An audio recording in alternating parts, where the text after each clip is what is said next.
Hey there, I am Patrick Franco. We're gonna look at Utthita Parsvakonasana.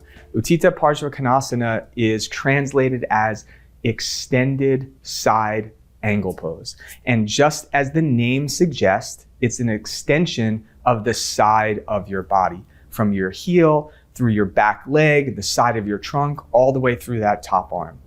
Very specifically, it's a standing pose, which we know does such great things that strengthen the legs and strengthens the torso, but it also stretches and opens up so many parts of the body. Because it's a standing pose, it stretches the feet and the ankles, it stretches the hamstrings and the hip flexors of the back leg. For the front leg in this pose, it opens up the inner thighs and groins, and it also lengthens and stretches the side of the trunk, the abdominal muscles, and even the back. Now, as far as strengthening, all standing poses we know strengthen the ankles, feet, and the legs. But this pose also helps strengthen the muscles of the upper back and shoulders, especially as we're extending that top arm over the head. So let's go ahead and take a look at it now.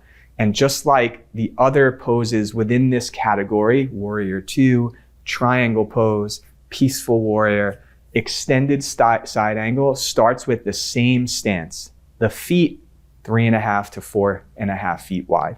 So we can start here. We know this shape by now, and then the arms can go wide. The front leg will turn out so that the heel of the front foot bisects the arch of the back foot. You can see the back foot needs to be parallel to the back of the mat. Sometimes that back foot wants to turn out, so we want to make sure that the back foot is parallel to the back of the mat.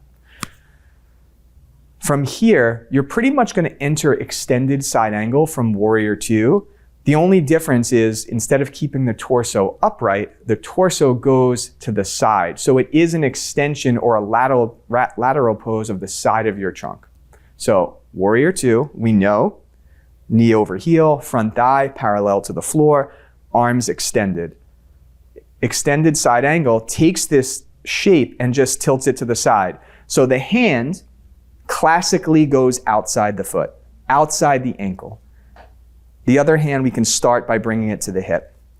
Now, we're trying to keep this knee over the heel, the thigh down, and then the back leg still has to be engaged. So I press my back foot and pull my head and chest away from that back foot.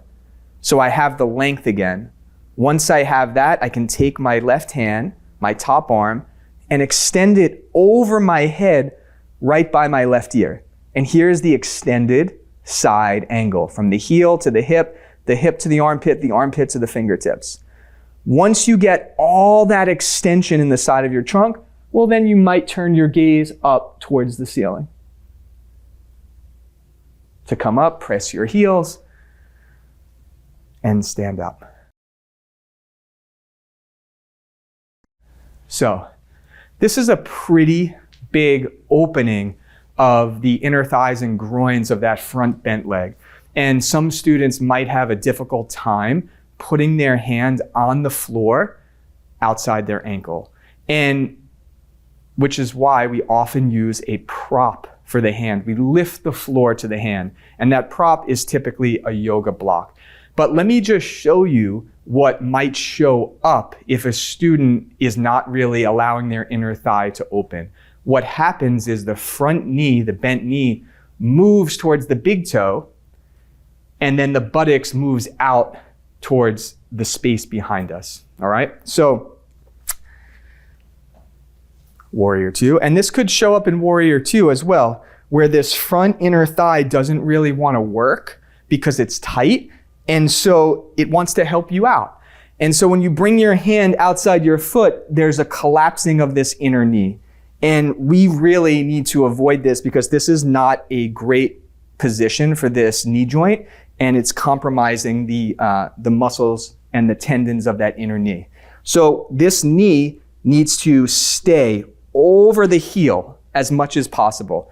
But that might not be possible unless we give a student more space or you yourself need more space. And you can do that by placing your hand on a block outside the foot. Now I have more space. Now I have the ability to let my leg, my inner groin and thigh open up without letting it collapse towards my big toe. Now I have more space to take my arm over my head and find that length.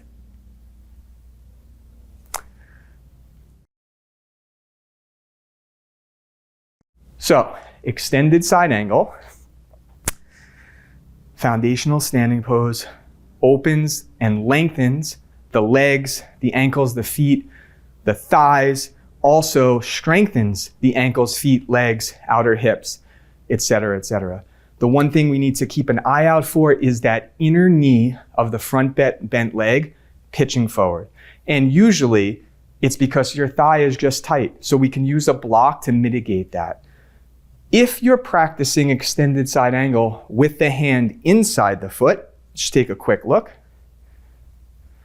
Sometimes you might have this instruction, and this is not the classic version. The classic version has the hand outside the foot, but this version is useful because you can press your arm and your leg together and it prevents the knee from collapsing towards the big toe. And it also helps you turn your trunk even more. What it doesn't do is you get more space in the side of your body when your hand is outside the foot. So both instances can be useful. Just knowing what each one does is really important. Hand inside the foot prevents the inner leg from collapsing. Hand outside the foot, which is the classic version, creates more length in the side of your trunk. All right, we'll see you on the mat next time.